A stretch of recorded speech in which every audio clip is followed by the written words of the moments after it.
Muy buen día con todos. Vamos a dar inicio a nuestra tercera serie de conferencias de charlas tecnológicas de la Escuela de Formación de Tecnólogos. El día de hoy nos acompaña la ingeniera Catalina Batejo, quien nos va a presentar el tema utilización de estaciones meteorológicas para proyectos de eficiencia energética en edificaciones. Bienvenidos todos. Con ustedes la ingeniera Catalina Batejo. Muy buenos días con todos. Es un gusto poder compartir con ustedes. Como les mencionó Araceli, mi nombre es Catalina. Yo soy ingeniera mecánica de la Politécnica Nacional. Me he especializado en lo que son dimensionamiento de sistemas mecánicos para edificaciones de cualquier tipo, puede ser residenciales, comerciales, entre otros. Posteriormente, realicé una maestría en el Tecnológico de Monterrey, en México, enfocada en lo que es eficiencia energética. Al terminar esta formación, pude vincularme en el Instituto de Investigación Geológico Energético, lugar en el que actualmente yo me desempeño mis labores como investigador. Soy líder de la línea de investigación enfocada en eficiencia energética en edificaciones y por eso mi presentación va enfocada en transmitirles un poco la importancia de este tipo de instrumentos que nos permiten evaluar las condiciones del ambiente externo y su influencia sobre el ambiente interior de cada una de nuestras casas u oficinas y demás edificaciones que nosotros tenemos. De manera general, voy a compartir con ustedes un poco de una pequeña introducción acerca de esta temática. Vamos a ver lo que son estaciones meteorológicas, qué tipo de aplicaciones tenemos para la información relacionada con el clima en lo que es confort térmico y lo que es en el consumo energético. Como vemos aquí, aplicaciones de confort o aplicaciones de energía. De forma general, una edificación tiene el objetivo de resguardar y proteger a los ocupantes del ambiente exterior. Por esta razón, la edificación está sometida a diferentes aspectos del clima y estas variables climáticas tienen una influencia directa sobre el comportamiento interno térmico en los ocupantes. Como podemos ver en esta imagen, por ejemplo, variables meteorológicas como radiación solar, la temperatura del aire, la precipitación, es decir, la lluvia, la humedad relativa y también lo que es velocidad y dirección del viento, modifican las condiciones internas de la edificación en respuesta de la envolvente. El envolvente, cuando hablo de envolvente, me voy a referir a todo lo que se refiere a la infraestructura externa, digamos, como por ejemplo las paredes, el techo, la puerta, las ventanas, todos esos elementos que conforman, llamémoslo así, el cascarón de nuestra edificación. Y ese envolvente tiene un comportamiento o una respuesta térmica hacia el interior y que depende de las condiciones externas. Una, una parte muy importante o algo característico de esto es que estas solicitaciones térmicas a las que está expuesta la vivienda no son constantes, es decir, no son iguales todo el tiempo. A lo largo del año nosotros tenemos diferentes estaciones, por lo que las condiciones o las variables climáticas van cambiando. Aquí, por ejemplo, tenemos un, un dibujo en el que vemos en invierno donde en la misma fachada de la vivienda las condiciones son diferentes. Tenemos mayor precipitación, no tenemos radiación solar directa debido a la época misma que es el invierno. Y adicionalmente en verano, de manera diferente, vemos que existe la radiación directa que afecta hacia lo que es la ventana, el techo y las paredes. En este sentido, lo que podemos observar es que el clima tiene una influencia directa sobre la edificación que afecta su comportamiento al interior y se caracteriza porque esta influencia es diferente a lo largo del tiempo. Le podríamos llamar que es estacional. He aquí donde radica la importancia de las estaciones meteorológicas. Una estación meteorológica generalmente le podemos llamar, tenemos, digamos, en más común las estaciones meteorológicas portátiles, es decir, que nosotros las podemos instalar en un sitio, o las fijas. La diferencia es que la portátil nosotros podemos movilizarle de acuerdo al lugar de interés en el cual estamos requiriendo información, mientras que la portátil, la fija, como vemos en la parte, en la fotografía de la derecha, requiere una infraestructura civil para poder ser instalada, de manera que nosotros no le podemos mover de acuerdo a la necesidad de información. Por ejemplo, no podemos cambiar de un lugar a otro, por eso se llama una estación meteorológica fija. Aquí yo tengo tres fotografías. Tenemos una estación meteorológica portátil en la ciudad de Quito, que vemos a la izquierda. En la mitad es una estación meteorológica portátil que está en Guayaquil. Y en la derecha tenemos una estación meteorológica que está instalada en la ciudad de Cuenca. Las dos de la izquierda nosotros hemos podido movilizar de acuerdo a los requerimientos de investigación que tenemos. Y es una gran ventaja porque en el caso de temas como investigación en eficiencia energética, siempre vamos cambiando para poder analizar el comportamiento de edificaciones en diferentes zonas climáticas. Generalmente nosotros en una estación meteorológica vamos a ver diferentes dispositivos, o mejor dicho, sensores. Tenemos, por ejemplo, los piranómetros que nos permiten medir la radiación solar incidente en una superficie plana, el pluviómetro que nos permite identificar el nivel de precipitación. En este se acumula la cantidad de agua, mide la cantidad de agua que se acumula en un periodo de tiempo establecido, y a través de eso podemos medir la precipitación en milímetros. También tenemos, por ejemplo, aquí, bueno, he puesto protección de radiación, porque uno de los sensores que una estación meteorológica cuenta son los sensores de humedad y temperatura. Sin embargo, es importante que estos sensores tengan una protección de radiación solar, debido a que la incidencia directa de la luz solar puede generar un incremento en la temperatura del sensor y darnos una temperatura diferente, cuando lo que nosotros estamos midiendo en realidad y requerimos la información hace referencia a la temperatura del aire, así como la humedad relativa. Adicionalmente tenemos anemómetros cuya función es medir la velocidad del viento y la dirección del mismo. Más adelante les voy a explicar un poquito cuál es la ventaja o cuál es la necesidad que tenemos de conocer este tipo de información referente al comportamiento del viento en relación a las edificaciones. Adicionalmente, tenemos paneles solares, ya que las estaciones siempre están ubicadas en el exterior, por lo que necesitan tener suministro de energía. Y como ustedes saben, los paneles solares, el recurso no está disponible todo el tiempo. Por lo tanto, hay baterías. Las baterías de respaldo son las que nos permiten a nosotros suministrar energía a la estación meteorológica para poder registrar la información durante las 24 horas del día. Aquí tenemos otra estación. Esta estación también, por ejemplo, aquí podemos ver el anemómetro, tenemos el panel solar, tenemos el sensor de temperatura y humedad relativa con su respectivo protección solar, y también podemos, ya en una fotografía más abierta, vemos el piranómetro y vemos el sensor de precipitación. Un dispositivo muy importante en estaciones meteorológicas son los sistemas de adquisición de datos. ¿Qué es lo que hacen? Los sensores, cada uno con su particularidad para poder identificar las variables, miden dentro de un espacio establecido, que puedan ser 5 minutos, cada 15 minutos, o incluso pueden medir cada minuto, depende de la periodicidad que nosotros requiramos. Entonces, la medición se realiza y esta información debe ser guardada, almacenada e incluso tratada dentro de un data log. Entonces, el panel solar y la batería lo que hacen es asegurar el suministro continuo de energía para el funcionamiento del sistema de adquisición de datos.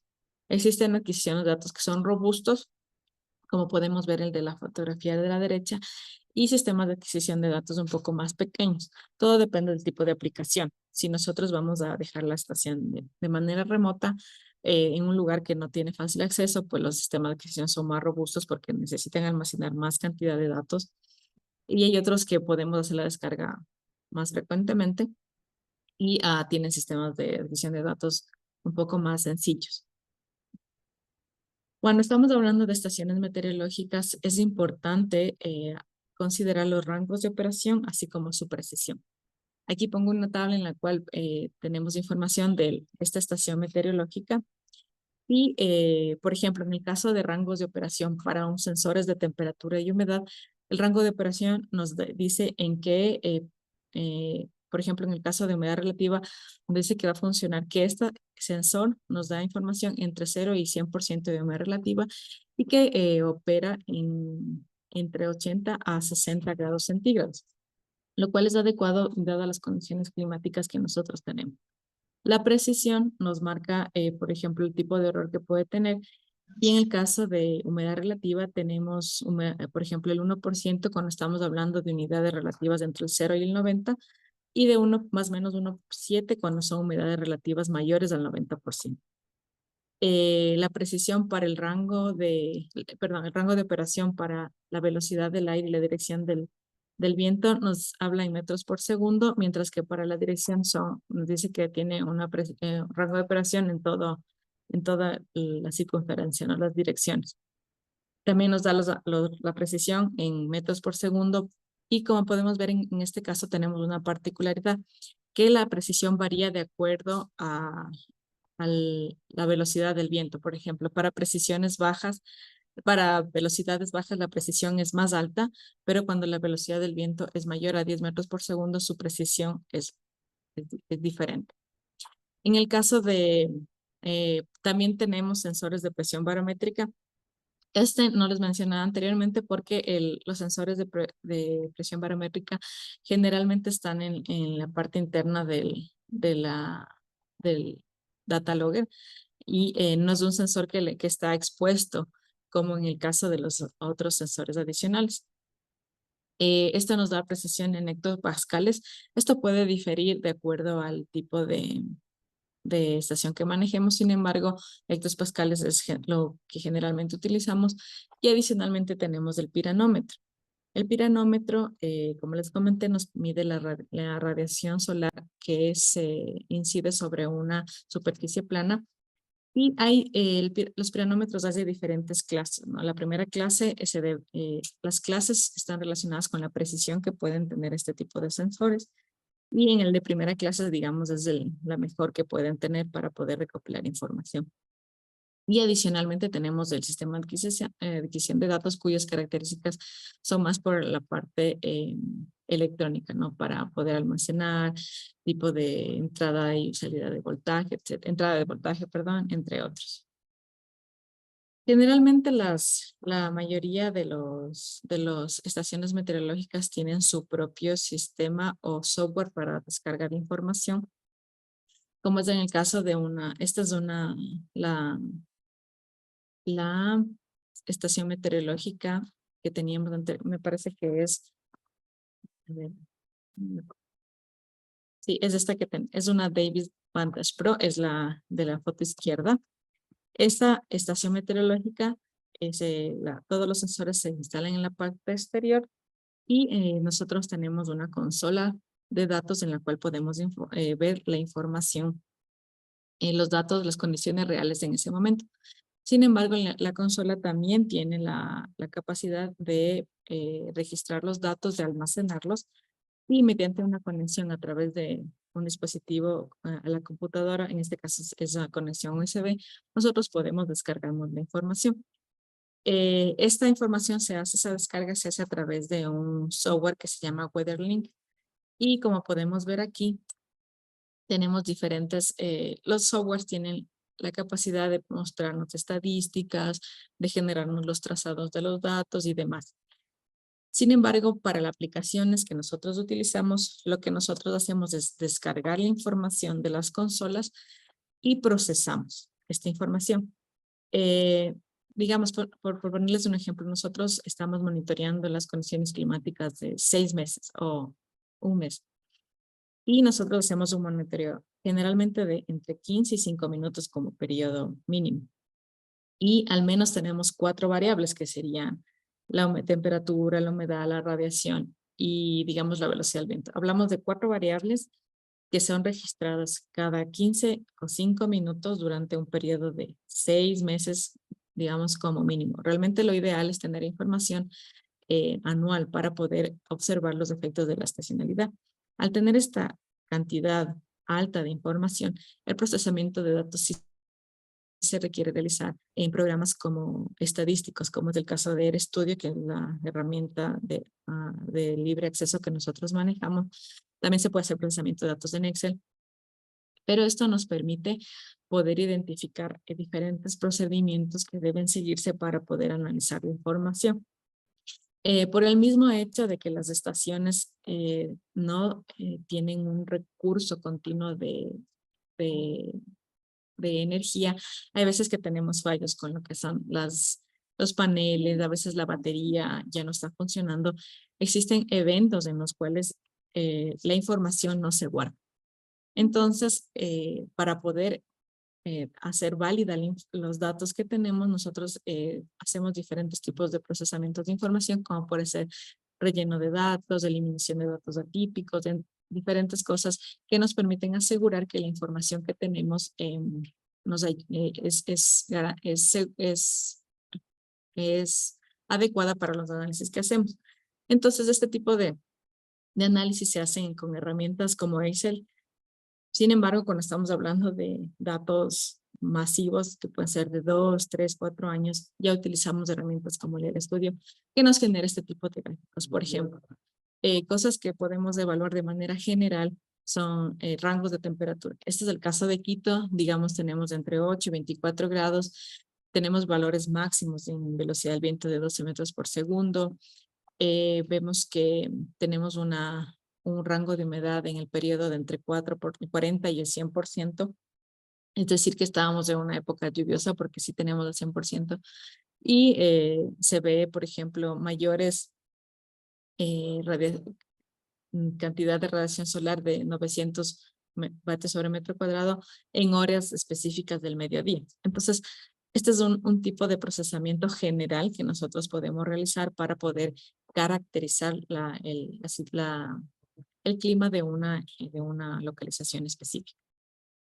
En las estaciones meteorológicas es súper importante realizar mantenimiento preventivo, que tiene que estar relacionado con lo que son el mantenimiento de los sensores, ver cómo están funcionando el panel fotovoltaico, cómo está funcionando la batería, si es que está en operación.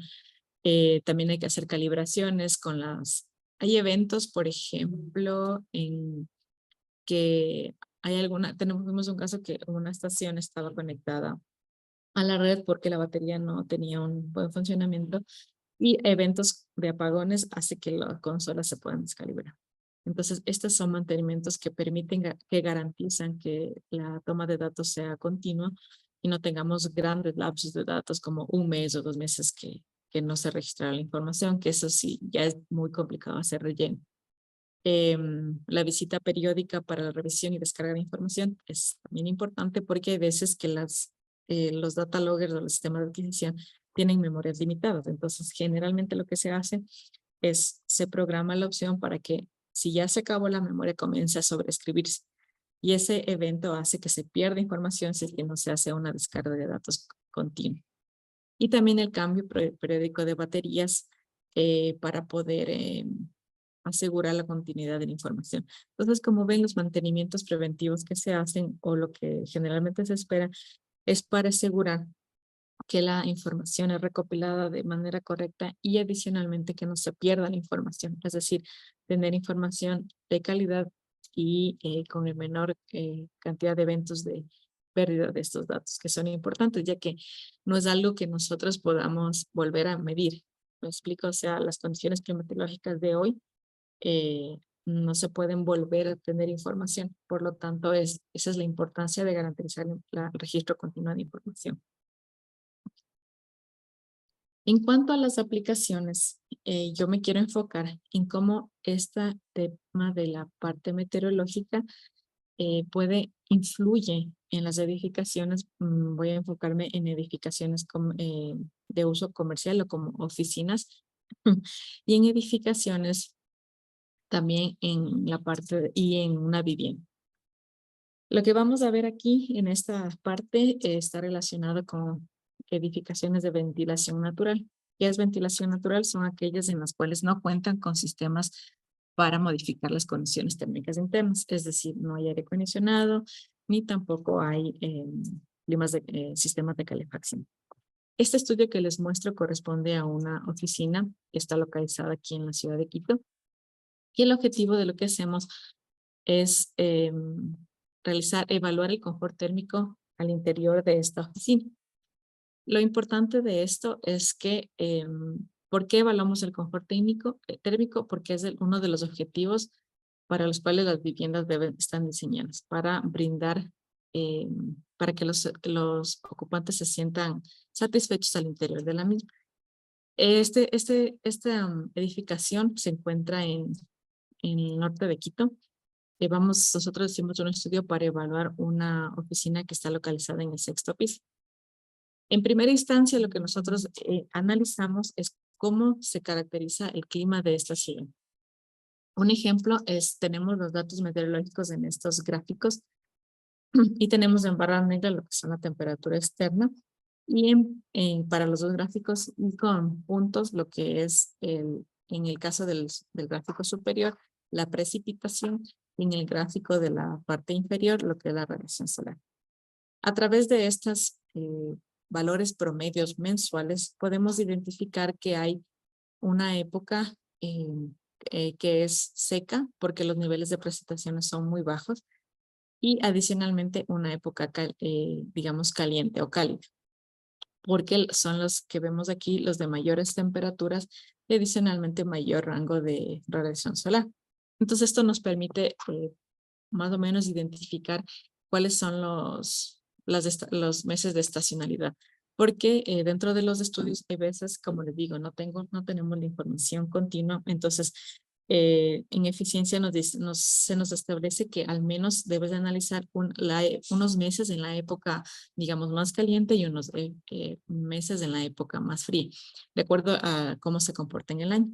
Entonces, si nosotros hacemos un análisis, podemos identificar la época más fría, la más caliente, la más seca, o la de mayor precipitaciones, para poder hacer análisis de acuerdo a la expectativa que tengamos del estudio. Esta oficina tiene un área de construcción de aproximadamente 37 metros cuadrados. Es naturalmente ventilada. Su ventana está orientada hacia a la ventana que vemos aquí, está orientada hacia el sur. Las paredes son de bloque, las ventanas son de aluminio con vidrio simple, el piso es de concreto y el techo es de gipso. Aquí emerge un tema importante en lo relacionado con las edificaciones, que es la materialidad del envolvente. Porque nosotros, al evaluar el espacio interno de la edificación, estamos dando una respuesta o evaluando el desempeño de la envolvente, cuyo desempeño varía entre materialidad. O sea, un ejemplo, yo monitoreo esta oficina, hago el análisis de confort y posteriormente hago lo mismo análisis, pero en una oficina de un edificio que tiene materiales de construcción diferentes. Bajo las mismas condiciones climáticas, al evaluar el interior, yo puedo conocer cómo se desempeña la envolvente de la edificación y poder identificar materiales que me permitan hacer que tengan un desempeño eficiente para el fin con el cual fueron construidos. Al interior nosotros monitoreamos, por ejemplo, temperaturas de superficie, la temperatura del aire, también la humedad relativa, que como ven son parámetros que también medimos en la parte exterior. Entonces hay una relación, ¿sí?, entre el tipo de información que nosotros recopilamos mediante una estación meteorológica y el que podemos evaluar al interior de la vivienda o de la oficina en este caso. El horario de funcionamiento de la oficina es de lunes a viernes de 8 a 4:30. ¿Por qué es importante esto? Ya que nosotros en el tema de confort analizamos las horas en las cuales las personas están dentro de la edificación. Esto permite garantizar que durante el periodo de ocupación de una edificación tenga las prestaciones adecuadas para las personas que habitan en él. Por otro lado, en otro estudio nosotros evaluamos igualmente el confort térmico de una vivienda en un clima caliente y húmedo, como es en el de la ciudad de Guayaquil. Esta vivienda igual es naturalmente ventilada, no tiene sistema de climatización y una característica, por ejemplo aquí, en la parte de Quito nosotros hicimos una recopilación anual para el análisis de datos y pudimos ver que la temperatura oscila entre los 15 y los 17 grados centígrados, la temperatura externa. Mientras que en Guayaquil hicimos un análisis de datos de información meteorológica, pero histórica, entre 1992 y 2015. La información que recopilamos fueron del INAMI, que es el instituto público que maneja todo el tema de la parte meteorológica aquí en el país. Y podemos identificar que, por ejemplo, la máxima que se tiene son alrededor de 27 grados y lo mínimo es alrededor de 25 grados. Entonces, al identificar y caracterizar las condiciones climáticas, tenemos una idea de que al hacer evaluación de confort, al interior de la vivienda las condiciones van a ser diferentes por el simple hecho de que están en unas zonas climáticas con temperaturas más altas en el caso de Guayaquil y con temperaturas más bajas en el caso de Quito. Esta vivienda que nosotros analizamos se caracteriza porque tiene un área de construcción de 69 metros cuadrados, no tiene sistemas de aire acondicionado, las paredes son de bloque, las ventanas son de aluminio simple, el piso es de concreto y el techo es metálico. ¿Ok? Cuando hablamos de eficiencia en edificaciones, aquí salta un interrogante. Por ejemplo, tenemos una edificación en Quito que tiene paredes de bloque, ventanas de aluminio con vidrio simple y piso de concreto. Y tenemos una edificación, ahora es una vivienda en Guayaquil, donde las paredes son de bloque, tenemos la misma materialidad, ¿sí? A pesar de que las condiciones climáticas son diferentes. Entonces, el objetivo de esto es mostrar que ciertos materiales no tienen el mismo desempeño y no aportan de la misma manera a los ocupantes en diferentes zonas climáticas, a pesar de que sea lo generalmente utilizado.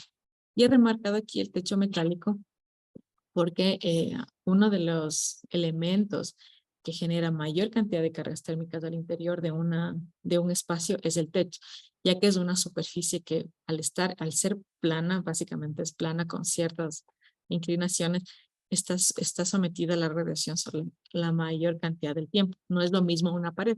Las paredes es, digamos, al mediodía, 6 horas y la del norte, 6 horas, la del oeste, así. Entonces no es como no está sometida a un periodo de extenso tan largo las paredes como es el caso de un techo.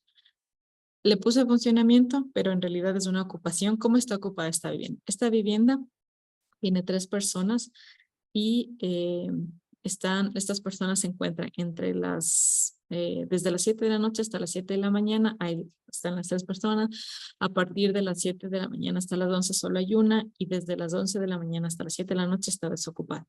Entonces, al hacer la evaluación del confort, nosotros vemos ese tiempo de ocupación.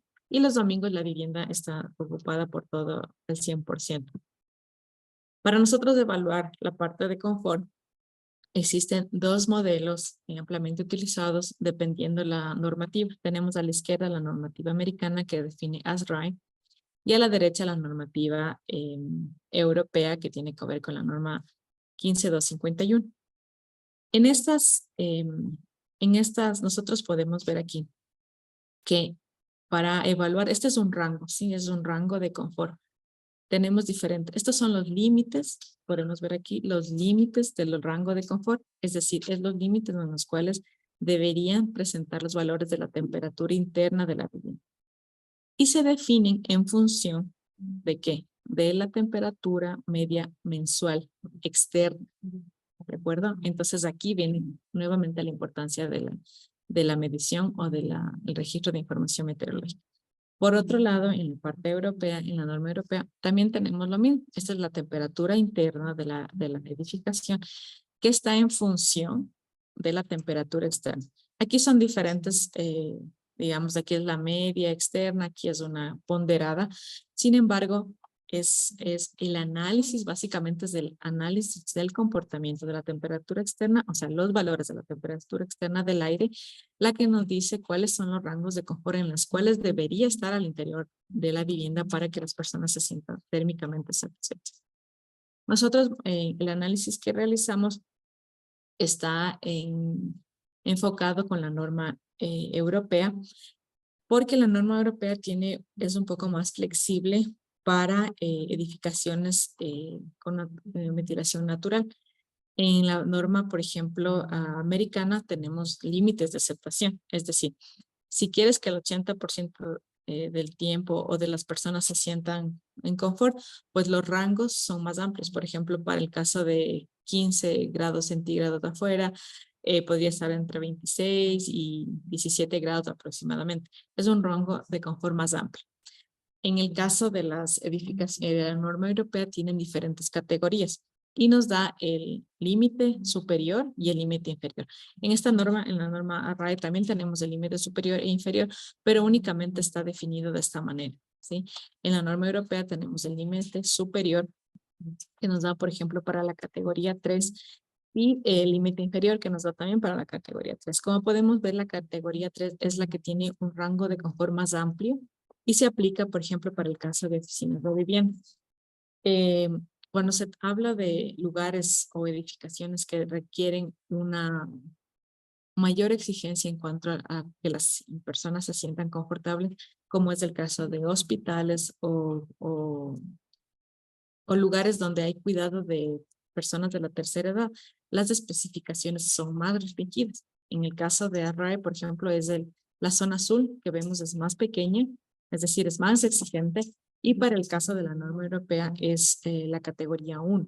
Vemos desde esta de aquí y se formaría por esta área que tenemos entre las líneas de máximo y mínimo de la categoría 1. Entonces, depende de la aplicación que estemos analizando para poder definir cuál es el rango de confort de la edificación. En nuestro caso es la categoría 3. Aquí tenemos los resultados para la oficina que vemos a la izquierda y tenemos los resultados para la vivienda que vimos de Guayaquil.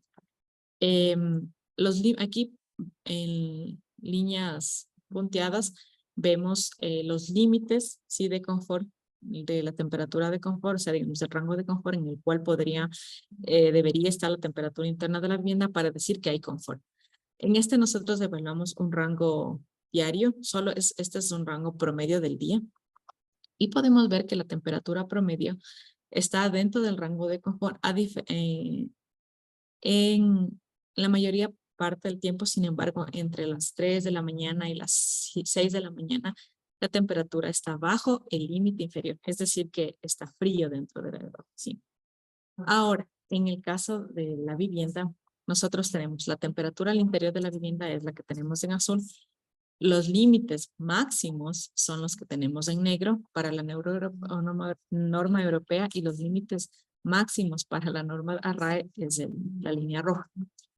En esta zona podemos observar que el problema del confort térmico en la vivienda es que está sobre el límite superior, ¿sí? Esto quiere decir que las personas sienten el ambiente muy caliente. En este caso sí es un problema porque tenemos valores al interior de la vivienda que se dan dentro del tiempo de ocupación. Mientras que en el caso de la oficina en Quito no, porque en la oficina no hay personas que estén entre las 3 y las 6 de la mañana. Entonces este no es un inconveniente. Quiere decir que las condiciones térmicas al interior de la oficina son adecuadas para el personal dentro de su horario dentro de su horario de trabajo. Entonces esto nos dice, ok, o sea, estos son materiales que sí nos permiten garantizar un confort a los ocupantes. Sin embargo, en el caso de la vivienda, no, en la vivienda de Guayaquil no, porque los materiales, la envolvente, la edificación, no genera un amortiguamiento térmico tal que al interior tengamos condiciones adecuadas debido a las condiciones climáticas externas. Todos estos límites que ustedes ven aquí se calculan en función de la temperatura externa. Es decir, que yo voy a tener estos límites, van a variar. Como ven, no es un límite constante, no es una línea, sino que es un límite que va oscilando en el tiempo. Aquí tenemos aproximadamente 4 meses. Y este rango de confort oscila en función de la temperatura externa. Es por eso que para nosotros, para poder definir cuán eficiente es la envolvente de una edificación, necesitamos la información de las estaciones meteorológicas dentro de largos periodos de tiempo, ya que existen condiciones o estaciones adversas más fuertes en ciertas épocas del año. Es el caso de Guayaquil, que son los primeros meses del año aproximadamente que nosotros vemos este problema. Esto en cuanto a lo que es confort térmico, ¿sí? Cuando hablamos de eficiencia energética en edificaciones, hablamos del desempeño del envolvente como uno de los factores que influye en las condiciones térmicas de la vivienda. Hay otro factor que también se considera en lo que es eficiencia energética y es el consumo de energía eléctrica. Ahora, este es un ejemplo de un proyecto que estamos realizando en Manaví. Este es un edificio de CENEL, tiene aproximadamente 8 pisos y uno de lo que se está trabajando es que tiene un consumo muy alto. Nosotros en este gráfico de acá vemos que tenemos un consumo base de alrededor de $1,300, es decir, el, lo más bajo que el mínimo consumo que tiene el edificio son $1,300. Sin embargo, eso es un consumo que está, como siempre, específicamente definido todo el tiempo. Pero existen consumos que van variando, ¿sí? Estos consumos son variables. Tenemos una actividad, por ejemplo, la línea tomate es para de 7 a 6 de 7 de la mañana a 6 de la tarde.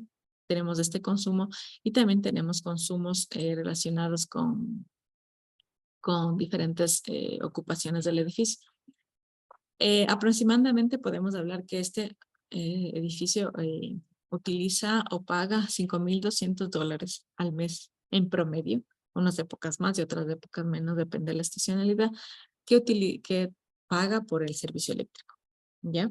Entonces, el objetivo es poder identificar usos significativos de energía de manera que podamos controlar las variables que influyen para poder modificar o disminuir el consumo. El objetivo de esto es ahorrar, o sea, tengo que pagar $5,200 al mes, por lo tanto necesito ver cómo puedo hacer para disminuir. Entonces, ¿dónde entra aquí las estaciones meteorológicas? Es que nosotros al realizar una correlación entre el consumo, ¿sí? En el consumo del horario de ocupación del edificio versus los cooling degree days son una medida. Cooling degree days es una medida de un requerimiento de enfriamiento basado en la temperatura externa, ¿sí? ¿Cómo calculamos los cooling degree days? Los cooling degree days se determinan mediante este cálculo que podemos ver aquí.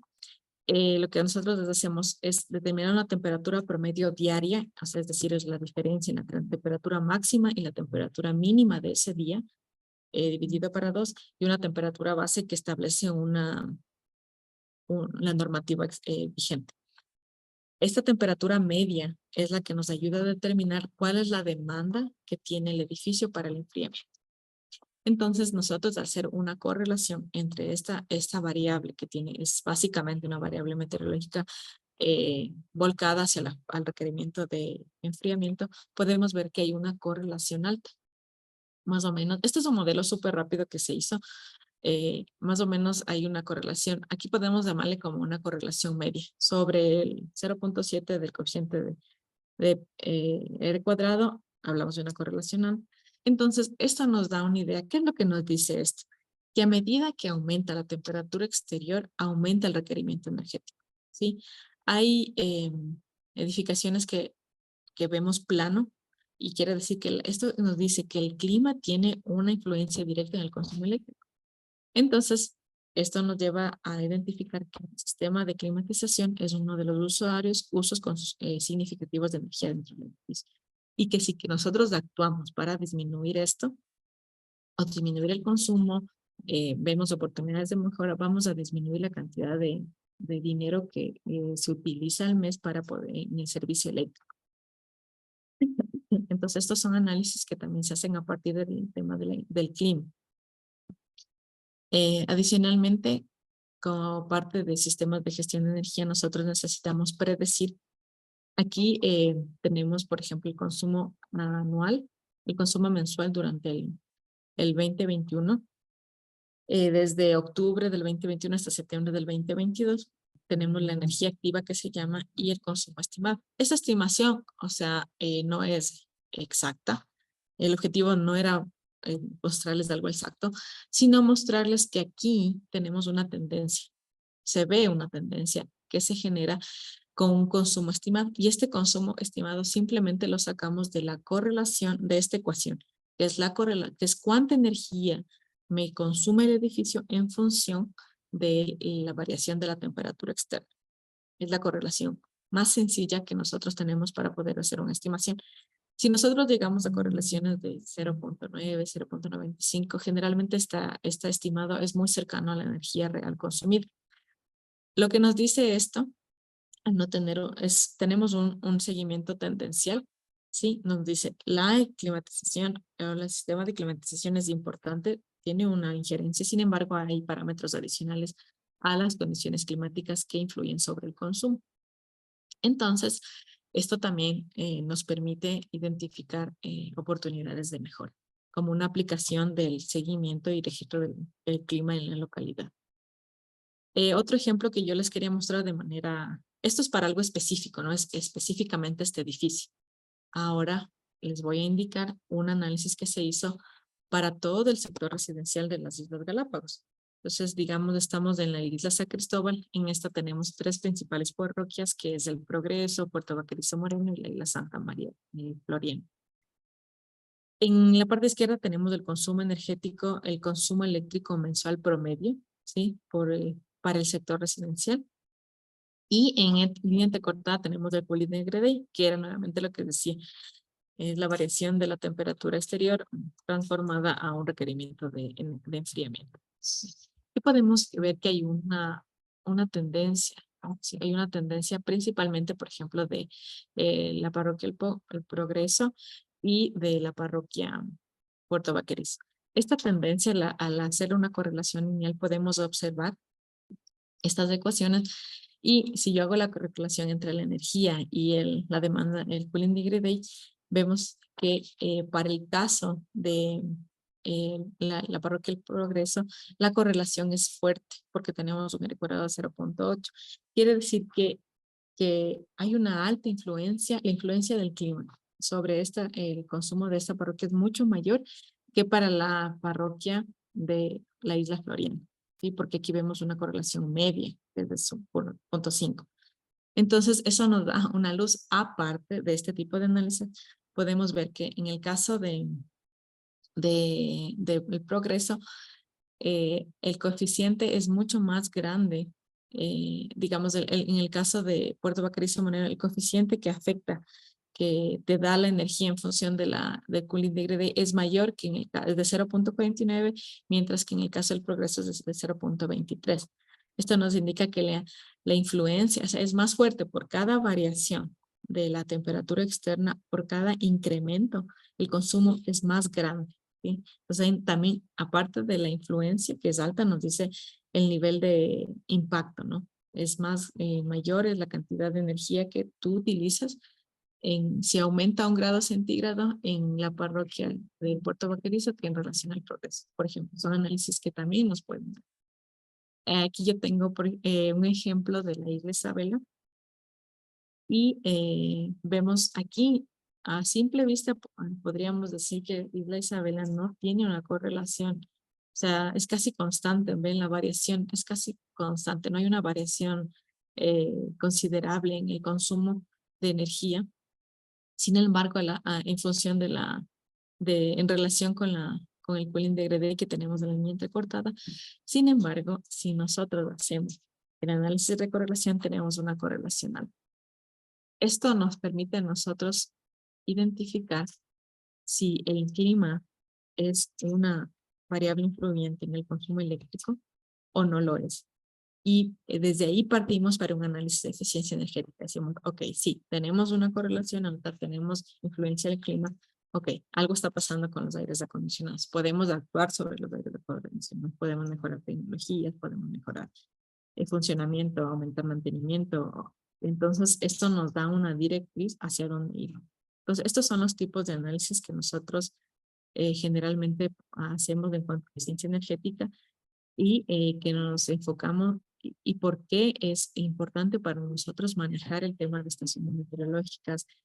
Aquí está incluido análisis de datos, sensores, recopilación de información y también lo que es análisis de la información.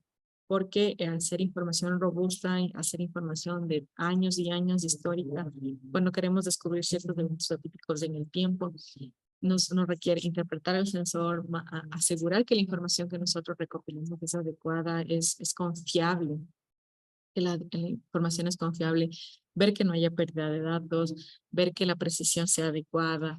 Adicionalmente, después de eso, hacer un tratamiento de datos. Entonces, esto es un conjunto de actividades correlacionadas que parten de la recopilación de información a nivel climatológico. Eso es lo que yo les puedo compartir de lo que nosotros trabajamos, de la experiencia que he tenido. Espero que haya sido de su interés y les haya llamado un poquito la atención. Cualquier cosa, cualquier inquietud, estoy abierta a lo que ustedes necesiten. Y si desean, tienen alguna pregunta, pues bienvenido. Muchas gracias.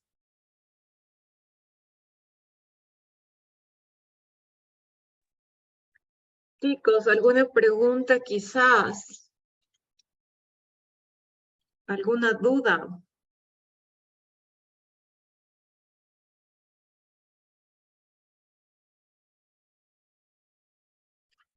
¿No? Todo entonces entendido, al menos pronúnciense que sí entendieron, que estuvo todo bien. No, Inge, no hay ninguna pregunta. Sí estuvo bastante clara la explicación de tu ingeniero. Listo, chicos, muchas gracias. Entonces, en vista de que no hay preguntas, ¿no es cierto? Damos por finalizada esta tercera conferencia tecnológica. Agradecemos muchísimo, ¿no es cierto?, en nombre de la Escuela Politécnica Nacional y la Escuela de Formación de Tecnólogos, a Catalina por habernos ayudado bastante con esta charla, bastante interesante, que todos esperamos, ¿no es cierto?, haya sido bastante útil para ustedes, chicos, y vean, ¿no es cierto?, que lo que ustedes están aprendiendo en clase, pues les va a ser útil afuera, ¿sí? Eso por mi parte. Chicos, también, por cierto, en este instante les pongo en el chat de aquí de la sesión el link que siempre tenemos, por favor, para lo que es la encuesta que sabemos hacer. Sí, por favor, entonces no se retiren si es que no han tenido todavía esa encuesta. Yo estoy justamente adjuntando en este instante. Y listo, Catalina, igual muchas gracias. Ya tenemos llegado dentro del tiempo pertinente, ¿no es cierto?, el certificado respectivo. Muchísimas gracias y muchas gracias a todos por asistir. Muchas gracias a todos por la invitación. Un excelente día.